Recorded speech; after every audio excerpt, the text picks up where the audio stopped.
கர்த்தருடைய பரிசுத்த நாமத்திற்கு மகிமை உண்டாவதாக. இந்த கால வேளையிலே இந்த தேவ செய்தியை கேட்கிற தேவ பிள்ளைகளே, உங்கள் யாவரையும் தேவன் ஆசீர்வதிப்பாராக. இன்று தேவன் நம்மோடு கூட ஒரு வார்த்தையை சொல்லுகிறார். என்ன வார்த்தை என்றால், உனக்கு நான் ஒரு ஆலோசனை கர்த்தராய் இருப்பேன் என்று. நாம் இன்று எத்தனையோ ஆலோசனைகளை கேட்டு கேட்டுதான் நம்முடைய வாழ்க்கையிலே அநேக விதமான வேதனைகளும் கஷ்டங்களும் நம்முடைய வாழ்க்கையில் நடந்து கொண்டே இருக்குங்க. அநேகருடைய ஆலோசனைகளை கேட்டு கேட்டு நாம் இன்று ஒரு கேள்வியிலே வந்து நிற்கிறோம். நம்மளால ஜீவிக்க முடியாத ஒரு சூழ்நிலைக்கு தள்ளப்பட்டு இருக்கிறோம். தேவ பிள்ளைகளை அதை அறிந்துதான் தேவன் சொல்லுகிறார், உலகத்தில் இருக்கிற மனிதருடைய ஆலோசனை, தேவையில்லாத ஆலோசனையை தள்ளிவிட்டு நான் கொடுக்கும் ஆலோசனையை நீ கேளு என்று கர்த்தர் சொல்லுகிறார். இந்த ஆலோசனை உன் வாழ்க்கைக்கு ஒரு செழிப்பை உண்டாக்கும். இந்த ஆலோசனை உன் வாழ்க்கையிலே ஒரு சந்தோஷத்தை உண்டாக்கும். இந்த ஆலோசனை உன்னுடைய வாழ்வுக்கு ஒரு ஜீவனை உண்டாக்கும். இந்த ஆலோசனை உன்னுடைய வாழ்க்கையிலே ஒரு சுகத்தை உண்டாக்கும், ஒரு ஆரோக்கியத்தை உண்டாக்கும். தேவ பிள்ளைகளே, இதை கேட்கிற உங்களுக்கு தேவன் சொல்லுகிறார், அவருடைய ஆலோசனையை கேளுங்க. ஏனென்றால் சங்கீதக்காரன் சொல்லுகிறான், சங்கீதம் 1:1 வாசிக்கிறோம், துன்மார்க்கனுடைய ஆலோசனை நான் தள்ளிவிட்டேன் என்றுதான் வாசிக்கிறோம். முதல்ல அவன் சங்கீதத்தை எழுதும் பொழுது துன்மார்க்கனுடைய ஆலோசனை தள்ளிவிட்டு, அப்போ நாம இந்த உலகத்தில் இருக்கிற துன்மார்க்குடைய ஆலோசனை முதல்ல தள்ளணுங்க. நீங்க அநேகருடைய துன்மார்க்குடைய ஆலோசனை கேட்டு கேட்டுதான் உங்களுடைய வாழ்க்கையில சமாதானம் இல்லாமல், உங்களுடைய குடும்பங்களில சமாதானம் இல்லாமல், உங்களுடைய வேலை ஸ்தலத்துல சமாதானம் இல்லாமல், யாரோ சொல்ற ஒரு ஆலோசனையை கேட்டு கேட்டு உங்களுடைய வாழ்க்கையில சமாதானம் இல்லாமல் இருக்கிறீங்க. ஆனா கர்த்தர் என்று சொல்லுகிறார், இதோ என்னுடைய ஆலோசனை கேள், என்னுடைய ஆலோசனை நீ தள்ளிவிடாதே என்று சொல்லுகிறார். தேவனுடைய பிள்ளைகளே, லூக்கா சுவிசேஷம் 7:30 சொன்னபடியாய் தேவனுடைய ஆலோசனையை தள்ளிவிட்டார்கள் என்று வாசிக்கிறோம். தேவனுடைய ஆலோசனை நாம் தள்ளிவிட்டு உலகத்தில் கிடைக்கிற இந்த துன்மார்க்குடைய ஆலோசனையை நாம் ஏற்றுக்கொண்டு நம்முடைய வாழ்க்கையிலேயோ, நம்முடைய வேலை ஸ்தலத்திலேயோ, நம்முடைய சரீரத்திலேயோ ஒரு சமாதானம் இல்லாதவர்களாக காணப்படுகிறோம். தேவ பிள்ளைகளே, கர்த்தருடைய ஆலோசனையை கேளுங்க. கர்த்தருடைய ஆலோசனை உங்களுக்கு மேன்மையா இருக்குங்க. இன்று தேவன் சொல்லுகிறார், 3 விதமான ஆலோசனை உங்களுடைய வாழ்க்கைக்கு தேவை என்று சொல்லுகிறார். முதலாவது, ஒரு முதியோருடைய ஆலோசனை, அல்லது உங்களுடைய மூப்பர்கள், இல்ல உங்களுடைய வீட்டில நல்ல தேறினவர்கள், எல்லா அனுபவத்துக்குள் இருக்கிற ஒரு அனுபவம் உள்ளவருடைய ஆலோசனை மிக முக்கியங்க. என்னடா நம்முடைய வாழ்க்கையில அப்படி ஒரு ஆலோசனைக்காரர் தேவைங்க. மோசேயுடைய காலத்திலே மோசேயுடைய மாமனார் அவருக்கு ஒரு நல்ல ஆலோசனை கொடுத்தாருங்க. ஒரு நாள் அவர் எப்பொழுதுமாய் மோசே எழுந்து எல்லா ஜனங்களுக்கும் நியாயம் விசாரிக்கிறதுலேயே அப்படியே சோர்ந்து போயிட்டாருங்க. இதை பார்த்து அவருடைய மாமனாரு பகலில் ஆரம்பித்து இரவு வரைக்கும் அநேக ஜனங்கள் இவரிடத்துல வந்து வந்து நியாயம் விசாரிக்கிறதுனால மோசே சோர்ந்து போகிறதை பார்த்து அவருடைய மாமனார் சொன்னாரு, ஏன்பா இப்படி சோர்ந்து போற, உடைய வாழ்க்கையில ஏன் இப்படி சோர்ந்து போற, ஒரு நல்ல ஆலோசனை கொடுக்கிற, நீ என்ன பண்ணு, சின்ன சின்ன ஒரு பிரச்சனைகள் எழும்புகிற காரியங்களுக்கு சில மனிதர்களை நியமித்து விடு. இன்னும் கொஞ்சம் பெரிய பிரச்சனைகள் எழும்புதா, அதுக்கு ஒரு சில காரியங்களை ஒரு ஜனங்களை அனுப்பி அவர்களை சீர்படுத்த சொல்லு. மிக முக்கியமான காரியமா இருந்தா உன்னிடத்துல வந்து நியாயம் விசாரிக்கிறதுக்கு வர சொல்லு என்று ஒரு நல்ல ஆலோசனை மோசேக்கு அவருடைய மாமனார் கொடுத்தாருங்க. அந்த ஆலோசனையை அவர் கேட்டு அதன்படி ஜீவித்தாரு. அவருக்கு ஒரு வாழ்க்கையில் ஒரு சமாதானம் இருந்தது. அதே போல உங்களுடைய வாழ்க்கையில நல்ல அனுபவப்பட்டவர்கள், பரிசுத்தத்தோடு இருக்கிறவங்க, தேவ பயத்தோடு இருக்கிறவங்க, கர்த்தருக்கு உகந்தமா இருந்தவங்க, அப்படிப்பட்ட மூப்பருடைய ஆலோசனை கேளுங்க. அது உங்களுக்கு ஆசீர்வாதமா இருக்கும். இரண்டாவது, வேத வசனங்களுடைய ஆலோசனை கேட்கணுங்க. சத்தியத்தை நீங்கள் கேளுங்க. சத்திய வசனங்களை கேளுங்க. சத்திய வசனத்தினால உங்களுக்கு அநேக ஆலோசனைகள் கிடைக்குங்க. வேத புத்தகத்தை படிக்கும் பொழுது அதில் இருக்கிற ஆலோசனைகள் நம்முடைய வாழ்க்கையிலே அநேக விதமான பிரச்சனைகளிலிருந்தும் போராட்டங்களிலிருந்தும் விடுதலை ஆக்குகிறது.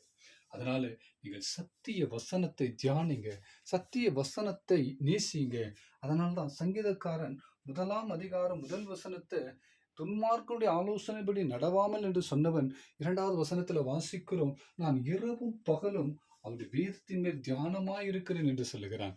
அந்த தியானம், அந்த வேதம் தான் அவனுக்குள்ளே ஒரு நல்ல ஆலோசனை கொடுத்ததுங்க. அப்படி உங்களுடைய ஜீவியத்திலே கர்த்தர் ஒரு நல்ல ஆலோசனை கொடுக்கிறவராய் இருக்கிறார் என்றால், வேதத்தின் மூலமாய் உங்களுக்கு கொடுக்க நல்லவராய் இருக்கிறார். தேவனுடைய பிள்ளைகளே, நீதிமொழிகளிலே 11ஆம் அதிகாரம் 14வது வசனத்துல வாசிக்கிறோம், ஆலோசனை இல்லாத இடத்திலே ஜனங்கள் விழுந்து போவார்கள் என்று வாசிக்கிறோம். ஒருவேளை நீங்கள் ஆலோசனை இல்லாமல் இருக்கிறீங்களா? யார் எந்த ஆலோசனை கொடுத்தாலும் அதை அங்கீகரிக்காமல் இருக்கிறீர்களா? இல்லை சில ஆலோசனைகளை கேட்டு நீங்கள் சீர்கெட்டு இருக்கிறீர்களா? தேவனுடைய பிள்ளைகளே, மிக முக்கியமான ஆலோசனைகளை மாத்திரம் கை கொள்ளுங்க. அது உங்களுடைய வாழ்க்கையில் ஆசீர்வாதமாய் இருக்கும். முதலாவது, தேவனுடைய சத்தத்துக்கு செவி கொடுங்க. கர்த்தருடைய ஆலோசனை உங்களுடைய வாழ்க்கையில் ஒரு சுகத்தை தரும். நீதிமொழிகள் 11:14 வாசிக்கிறோம், அநேக ஆலோசனைக்காரர்கள் உண்டானால் சுகம் உண்டாகும் என்று. நல்ல ஆலோசனைக்காரர்கள் உங்களிடத்தில் இருந்தால் உங்களுக்கு ஒரு நல்ல சுகத்தை தேவன் உண்டாக்குவாருங்க. நல்ல சுகபோகமாய் வாழலாங்க. கர்த்தருடைய நாமம் மகிமைப்படுவதாக. அதனால நீங்கள் அநேகருடைய ஆலோசனையை தள்ளிவிட்டுட்டு தேவன் உகந்ததாய் அனுப்புகிற சில மூப்பருடைய ஆலோசனை, உங்களுடைய குடும்பத்தில் தேறினுடைய ஆலோசனை, தேவ சத்தியத்திலிருந்து வெளிப்படுகிற ஆலோசனைகளை, இவைகளை கேட்டு தேவனுடைய ஆசீர்வாதத்தை பெற்றுக்கொள்ளுங்க. அது மாத்திரமல்ல, நீதிமொழிகள் 24:6 வாசிக்கிறோம், நல்ல யோசனை செய்து யுத்தம் பண்ணு, ஆலோசனைக்கார அநேகராலே உனக்கு ஜெயம் கிடைக்கும் என்று வாசிக்கிறோம். நமக்கு ஜெயம் கிடைக்குங்க. நம்முடைய வாழ்க்கையில ஆலோசனை இல்லாததுனால இப்போ நாம ரொம்பவும் அதிகமான பிரச்சனைகளுக்குள்ள, போராட்டங்கள் மத்தியில இருக்கிறோம். குடும்பத்துல அன்று அநேக நல்ல ஆலோசனைகள் கொடுத்ததை நாம தள்ளி விட்டுட்டோம்.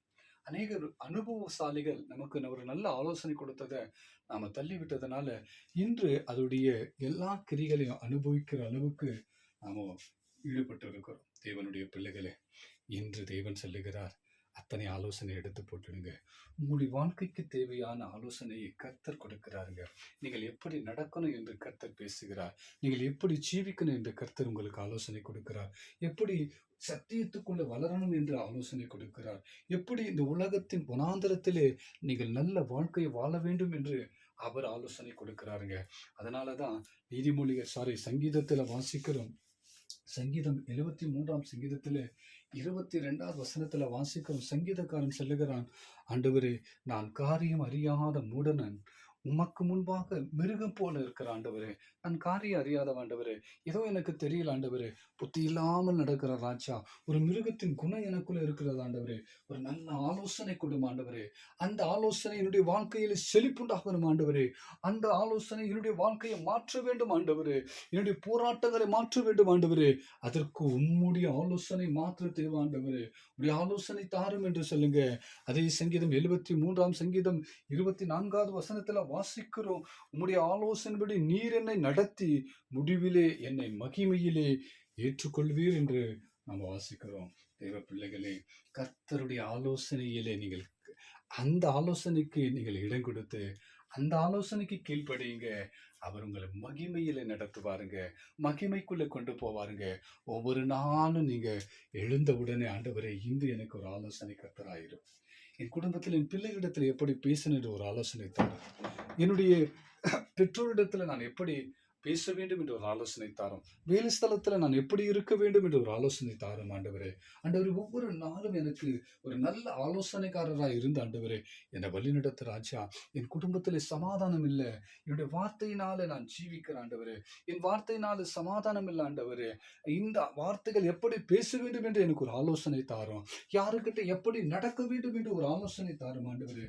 அது நிமித்தமாய் ஆண்டவரே, நான் சமாதானத்தை பெற்றுக்கொள்வேன் ஆண்டவரே, நீர் உதவி செய்யும் என்று கேளுங்க. கண்டிப்பா இன்று தேவன் உங்களுக்கு ஒரு நல்ல ஆலோசனை தருவார். உங்களுடைய வேலை ஸ்தலத்திலே நீங்கள் சந்தோஷமாகவும் மகிழ்ச்சியாகவும் இருக்கும்படியா தேவன் உதவி செய்வார். ஆலோசனை கர்த்தர் உங்களோடு கூடவே இருக்கிறார்.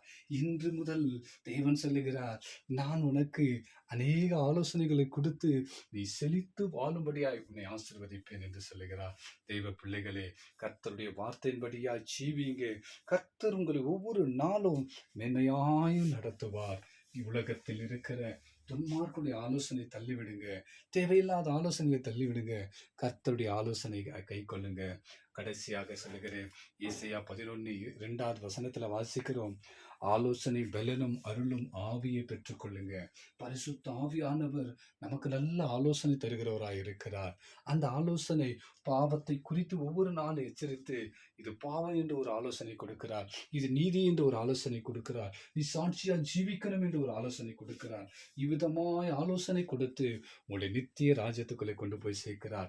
இதுதான் தேவன், இதுதான் அசுத்தம், இதுதான் பரிசுத்தம், இதுதான் நீதி, இது அநீதி என்று பரிசுத்த ஆவியானவர் ஒவ்வொரு நாளும் உங்களுக்கு ஆலோசனை கொடுத்து உங்களை வழி நடத்துகிறாருங்க. அதனால பரிசுத்த ஆவியானுடைய ஆலோசனைப்படி நீங்க நடங்க. கர்த்தர் உங்களை ஆசீர்வதிப்பார், உடைய வாழ்க்கையை ஆசீர்வதிப்பார், உடைய குடும்பங்களை